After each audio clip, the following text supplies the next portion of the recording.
नमस्कार। आप सभी का स्वागत है हमारे चैनल द सिंप्लीफाइड हिंदी में। अपनी पिछली वीडियो में मैंने आपको लहासा की ओर पाठ पढ़ाना आरंभ किया था। उस पाठ में मैंने आपको बताया था कि जो लेखक है वो तिब्बत की यात्रा पर जाते हैं तो उन्हें किस तरह के मुश्किलों का सामना करना पड़ता है, कैसे दुर्गम रास्तों में से निकलना पड़ता है और वहाँ पर लोगों का रहन सहन कैसा है, इन सब के बारे में आपको बताया था। आज हम इससे आगे क्या होता है इसके बारे में पढ़ेंगे। दूसरे दिन हम घोड़ों पर सवार होकर ऊपर की ओर चल पड़े। लेखक कहता है कि अगले दिन हमने घोड़े ले रखे थे उनके ऊपर सवार होकर चढ़ाई की तरफ चल पड़े। डांडे से पहले एक जगह चाय पी और दोपहर के वक्त डांडे के ऊपर पहुंच गए। कहते कि दोपहर को हमने वहां पर चाय पी और फिर वहां पर हम ऊपर पहुंच गए। हम समुद्र तल से 17-18 हजार फीट ऊंचाई पर खड़े थे। हमारे दक्षिण तरफ पूरब से पश्चिम की ओर हिमालय के हजारों श्वेत शिखर चले गए थे। लेखक कहता है कि उस समय जब हम ऊंचाई पर थे तो हम ऊंचाई पर 17-18 हजार फीट ऊंचे थे। कहता है कि हमारे दक्षिण का अर्थ यहाँ पर क्या है, दक्षिण। कहता हमारी दक्षिण तरफ पूरब से पश्चिम की ओर जो हिमालय था वहाँ पर हजारों श्वेत शिखर, श्वेत यानी सफ़ेद, कहता है कि श्वेत शिखर चले गए थे। बीटे की तरफ दिखने वाले पहाड़ बिल्कुल नंगे थे, ना वहाँ बर्फ़ की सफ़ेदी थी और ना ही किसी तरह की हरियाली। लेखक कहता है कि ऊंचे चबूतरे की तरफ देखे, बीटे की ओर यानी कि ऊंचे चबूतरे की ओर दिखने पर जो पहाड़ थे वो बिल्कुल ही नंगे दिखाई देते थे, क्योंकि ना तो वहाँ बर्फ़ की सफ़ेदी थी और ना ही किसी प्रकार की हरियाली थी। उत्तर की तरफ बहुत कम बर्फ़ वाली चोटियाँ दिखाई पड़ती थी। कहता अगर वहाँ से हम उत्तर की ओर देखते थे तो वहाँ पर जो चोटियाँ दिखाई देती थी वहाँ पर बर्फ़ बहुत ही कम थी। सर्वोच्च स्थान, सर्वोच्च यानी सबसे ऊंचा, कहते कि सर्वोच्च स्थान पर डांडे के देवता का स्थान था, जो पत्थरों के ढेर, जानवरों के सींगों और रंग बिरंगे कपड़ों की झंडियों से सजाया गया था। कहते हैं कि सबसे ऊंचे स्थान पर नांडे के जो देवता माने जाते थे, वहाँ जो लोग उनकी पूजा करते थे, कहता है कि उन्हें सजाया किससे गया था, पत्थरों के ढेर से, जानवरों के सींगों से और रंग बिरंगे कपड़ों की झंडियों से। अब हमें बराबर उतराई पर चलना था। चढ़ाई तो कुछ दूर थोड़ी मुश्किल थी, लेकिन उतराई बिल्कुल भी नहीं। जैसे कि हम लोग जानते ही हैं कि चढ़ाई चढ़ने में बहुत ज़्यादा मुश्किलों का सामना करना पड़ता है, लेकिन जब हम उतराई पर होते हैं तो बहुत जल्दी और बहुत ही आसानी से उतराई कर लेते हैं। इसी प्रकार लेखक भी कहता है कि जब हम ऊंचाई की तरफ चल रहे थे, चढ़ाई की तरफ चल रहे थे तो बहुत ज़्यादा मुश्किलें थी, लेकिन जब हम उतराई पर थे तो हमें किसी भी मुश्किल का सामना नहीं करना पड़ा। शायद 2 एक और सवार साथी हमारे साथ चल रहे थे। कहता हो सकता है कि हमारे साथ जो चल रहे थे वो 1-2 लोग और भी थे। मेरा घोड़ा बहुत धीमे चलने लगा। मैंने समझा कि चढ़ाई की थकावट के कारण ऐसा हो रहा है और उसे मारना नहीं चाहता था। लेखक कहता है कि जो घोड़ा मुझे मिला हुआ था वो बहुत ही धीरे धीरे चल रहा था और लेखक ने इसका कारण ये समझा कि हो सकता है कि चढ़ाई पर चढ़ते हुए उसको थकावट हो गई हो, और लेखक ये भी नहीं चाहता था कि वो उसे मारे। आगे देखिए कि लेखक को किन किन कठिनाइयों का सामना और करना पड़ा। लेखक कहता है कि धीरे धीरे वह बहुत पिछड़ गया। कहता वो जो घोड़ा था वो इतना धीमे चल रहा था कि मैं अपने साथियों से एकदम से पिछड़ गया, उनसे बिल्कुल ही अलग हो गया। मैं दोनक्विस्तों की तरह अपने घोड़े पर झूमता हुआ चला जा रहा था। जा नहीं पड़ता था कि घोड़ा आगे जा रहा है या पीछे। कहता मुझे ये नहीं समझ में आ रही थी कि जो मेरा घोड़ा है वो आगे की तरफ चल रहा है या पीछे की तरफ। जब मैं जोर देने लगता तो वह और सुस्त पड़ जाता। कहता अगर मैं उसको आगे चलने की तरफ चलने के लिए जोर लगाता तो वो और ज़्यादा धीमा होना शुरू हो जाता। एक जगह 2 रास्ते फूट रहे थे। 2 रास्ते फूट रहे थे यानी 2 रास्ते निकल रहे थे। कहता कि एक जगह से 2 रास्ते निकल रहे थे। मैं बाएं का रास्ता ले मील 1.5 मील चला गया। आगे एक घर में पूछने से पता चला कि लड़गौर का रास्ता दाहिने वाला था।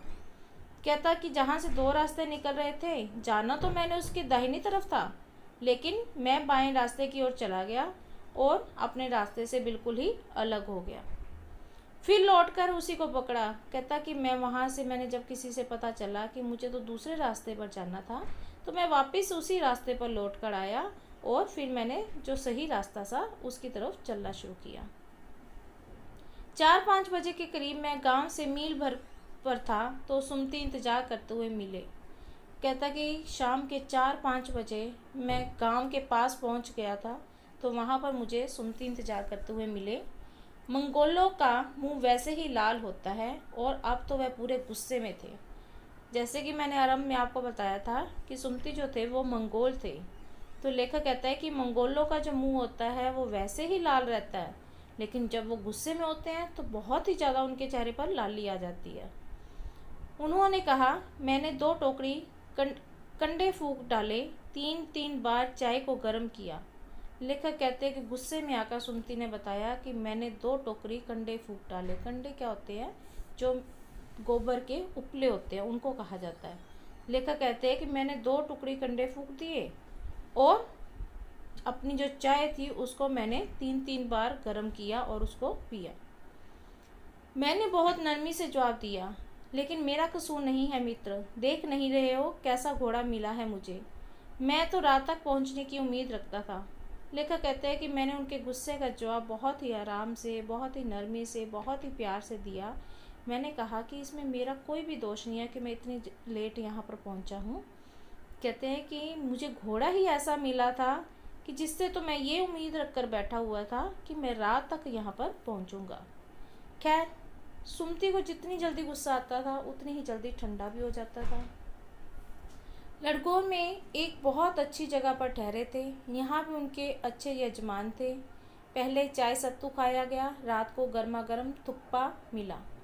लेखक कहता है कि इस बार हम यहाँ पर जहाँ पर ठहरे थे वो जगह बहुत ही अच्छी थी और यहाँ पर उनके अच्छे यजमान थे। यजमान क्या होता है? जिनके घर में जाकर ठहरा जाता है।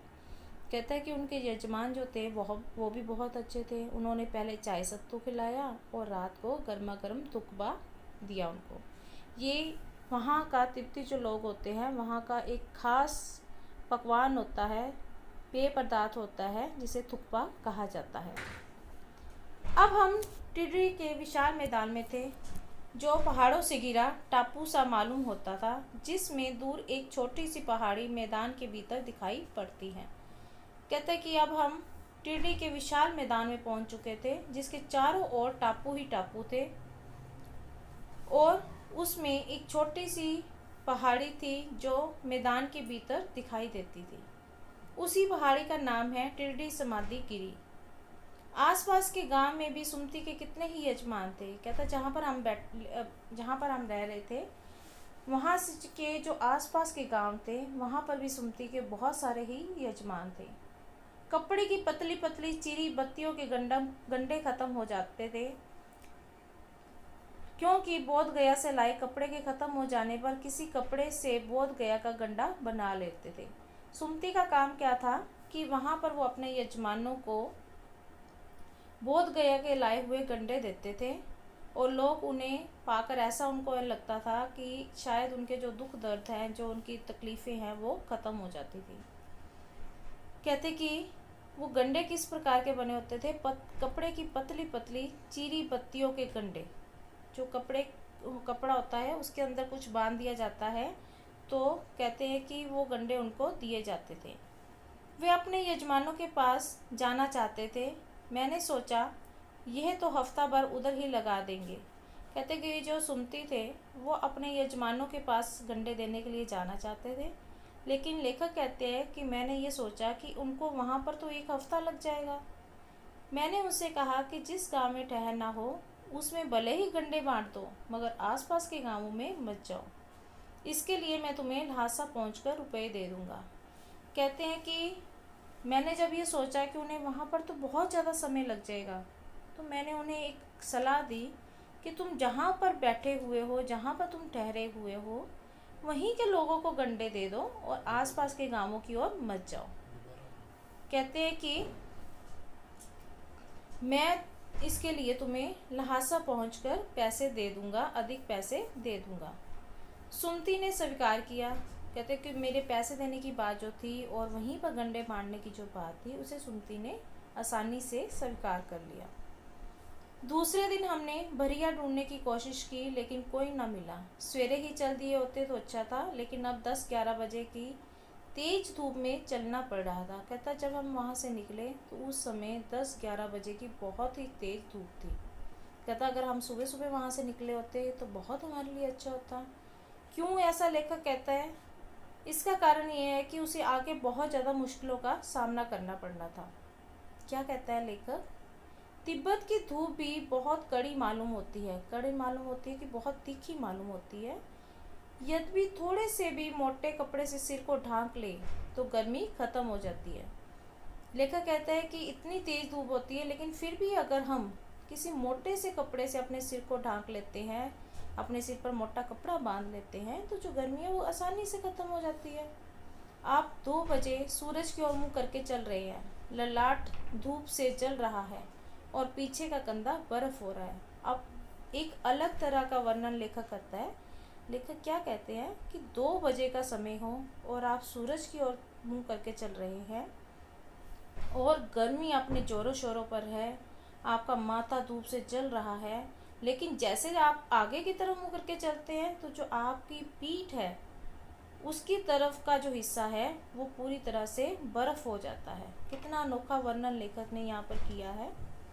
आगे लेखक क्या कहते हैं? फिर हमने पीठ पर अपनी अपनी चीज़ें ला दी। आप कहते हैं कि हमने अपने सारे सामान को अपनी पीठों पर ही ले लिया, डंडा हाथ में लिया और चल पड़े। यद्यपि सुमति के परिचित टिरनी में भी थे, लेकिन वहाँ एक और यजमान से मिलना चाहते थे, इसलिए आदमी मिलने का बहाना लेकर शेखर विहार की ओर चलने के लिए कहा। लेखक कहते हैं कि तिब्बत की ज़मीन बहुत अधिक छोटे बड़े जागीरदारों में बंटी है। इन जागीरों का बहुत ज़्यादा हिस्सा मठों के साथ हाथ में है।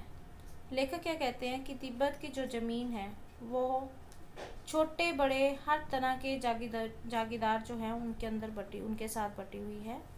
इन जागीरों का ज़्यादा हिस्सा मठों के हाथ में है। अपनी अपनी जागीरों में हर एक जागीरदार कुछ खेती खुद भी करता है। कहता हर एक जागीरदार जो है जिसके पास जो ज़मीन है उस ज़मीन की खेती वो खुद भी करता है और उसके लिए उसे मजदूर जो हैं वो पैसा देकर मिल जाते हैं। खेती का इंतजाम देखने के लिए वहाँ कोई भिक्षु भेजा जाता है जो जागीरों के आदमियों के लिए राजा से कम नहीं होता। कहता कि वहाँ की खेती का इंतजाम देखने के लिए एक भिक्षु को भेजा जाता है जो जागीरों के आदमियों के लिए राजा से कम नहीं होता, यानी कि वो उन जागीरों के आदमियों से राजा जैसा ही सम्मान पाता है। शेखर की खेती के लिए मुखिया भिक्षु बड़े भद्र पुरुष थे। कहता कि शेखर की खेती के लिए जो मुखिया थे, जो भिक्षु थे, वो बहुत ही अच्छे थे, बहुत ही विनम्र स्वभाव के थे। वे बहुत प्रेम से मिले। हालांकि उस वक्त मेरा भेष ऐसा नहीं था कि उन्हें कुछ भी ख्याल करना चाहिए था। कहते हैं कि वो जो भिक्षु थे वो मुझे बहुत ही प्रेम से मिले। लेखक कहते हैं कि मेरी वेशभूषा कुछ ऐसी नहीं थी उस समय कि वो मेरा इतना ध्यान रखते, इतना ख्याल रखते, लेकिन क्योंकि वो बहुत ही नम्र स्वभाव के थे, बहुत अच्छे स्वभाव के थे, इसीलिए, और सुमति के जान पहचान के भी थे, इसी कारण ही उन्होंने मेरा बहुत ज़्यादा ख्याल रखा। यहाँ एक अच्छा मंदिर था। कहते हैं कि यहाँ एक बहुत ही अच्छा मंदिर था, बहुत प्रसिद्ध मंदिर था, जिसमें कंजूर की हस्तलिखित 103 पोथियाँ रखी हुई थी। मेरा आसन भी वहीं लगा। लेखक कहते हैं कि उस मंदिर में कंजूर यानी कि बुद्ध वचन अनुवाद की हस्तलिखित यानी कि हाथ से लिखी हुई 103 पोथियाँ रखी हुई थी और मेरा आसन, मेरे बैठने का स्थान उन्हीं के पास ही लगाया गया था। वह बड़े मोटे कागज़ पर अच्छे अक्षरों में लिखी हुई थी। कहते हैं कि जो पोथियाँ बनी हुई थी उसका जो कागज़ था वो बहुत मोटा था और वहाँ पर उसके ऊपर जो लिखाई की गई थी वो बहुत अच्छी थी, बहुत अच्छे अक्षरों में उसको लिखा गया था। एक एक पोथी 15-15 सेर से कम नहीं रही होगी। कहते कि हर एक पोथी का जो वजन था वो 15 सेर से कम नहीं था। सुमति ने फिर आसपास अपने यजमानों के पास जाने के बारे में पूछा। मैं अब पुस्तकों के भीतर था। इसलिए मैंने उन्हें जाने के लिए कह दिया। लेखक कहते हैं कि एक बार फिर से सुमति ने मुझे ये पूछा कि वो अपने यजमानों के पास जाना चाहते हैं। कहते कि पहली बार तो मैंने उनको मना कर दिया था, लेकिन अब क्योंकि मेरे पास पढ़ने के लिए पुस्तकें थी, मैं उनके में पूरी तरह से खो चुका था, मैं अपना समय जो है उनके साथ बिताना चाहता था, मेरे पास समय चाहिए था मुझे कि मैं उन पुस्तकों को पढ़ सकूं। तो कहते हैं कि अब की बार मैंने उन्हें जाने के लिए कह दिया, मैंने उन्हें रोका नहीं। दूसरे दिन वह गए। कहते अगले दिन वो वहाँ से चले गए। मैंने समझा था 2-3 दिन लगेंगे, लेकिन वह उसी दिन दोपहर बाद चले आए। लेखक कहते हैं कि मेरा अनुमान था कि सुमति वहाँ पर जा रहे हैं अपने यजमानों के पास, तो उन्हें 2 या 3 दिन का समय लगेगा, लेकिन वो तो उसी दिन दोपहर को ही वापस चले आए। टिरडी गांव वहाँ से बहुत दूर नहीं था। हमने अपना अपना सामान पीठ पर उठाया और भिक्षु नमसे से विदाई लेकर चल पड़े। लेखक क्या कहते हैं कि टिरडी गांव जो है वो ज़्यादा दूर नहीं था। शायद यही कारण था कि जो सुमति है वो जल्दी ही वापस आ गए थे। कहते हैं कि अब जब सुमति वापस ही आ गए थे तो आने के बाद हमारे पास वहाँ रुकने के लिए समय नहीं था, हम रुक नहीं सकते थे, कोई कारण नहीं था। तो कहते हैं हमने अपना अपना सामान अपनी पीठ पर लादा और भिक्षु नमसे से विदाई लेकर चल पड़े। तो इस पाठ में लेखक ने अपनी पहली तिब्बत यात्रा का वर्णन किया है और उन्होंने वहाँ की जो कठिनाइयाँ थी, वहाँ पे दुर्गम रास्ते थे, उन्हें रास्तों में जिन मुश्किलों का सामना करना पड़ा, उन सब का वर्णन करते हुए ये भी बताया कि वहाँ के लोगों का रहन सहन कैसा है। वहाँ पर अंधविश्वास नहीं है, लोग किसी पर भी विश्वास कर लेते हैं, और वहाँ पर एक प्रसिद्ध मंदिर है जहाँ पर बुद्ध वचन अनुवाद की पोथियाँ रखी हुई हैं, पुस्तकें पड़ी हुई हैं जिन्हें लेखक पढ़ना चाहता था। यानी कि लेखक ने अपना विस्तार से इस पाठ में अपनी तिब्बत यात्रा का वर्णन किया है और अपनी यात्रा में जो उन्हें अनुभव प्राप्त हुए हैं वो सब सारे अनुभव उन्होंने हमारे साथ साझे किए हैं। तो आशा है कि आपको मेरी ये वीडियो पसंद आएगी, आपको मेरे द्वारा बताई गई व्याख्या पसंद आएगी, अच्छी तरह से समझ आई होगी। अगर आपको मेरी ये वीडियो अच्छी लगे तो इसे लाइक करें, अधिक से अधिक इसे शेयर करें और इस पर अपने कमेंट देना ना भूलें। इसे सब्सक्राइब करें और बेल आइकन का बटन दबाना ना भूलें ताकि मेरी आने वाली जो वीडियोज़ हैं वो आपको आसानी से प्राप्त हो सकें। इस पाठ के जो प्रश्न उत्तर हैं उससे संबंधित जो वीडियो है वो भी आपको जल्द ही प्राप्त होगी, और मेरी जितनी भी पिछली वीडियो है उन सब वीडियो का लिंक जो है वो आपको नीचे डिस्क्रिप्शन में मिल जाएगा। तो अपनी अगली वीडियो के साथ आपके सामने एक बार फिर से आऊँगी, तब तक के लिए धन्यवाद।